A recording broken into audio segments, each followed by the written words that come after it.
Here comes 1CR26 from London King's Cross Rainbow, running 3 minutes late.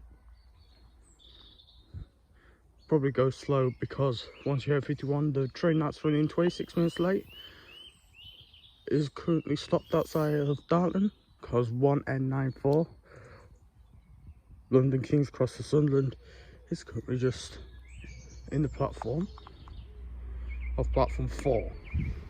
So this could be going slow. And here it is.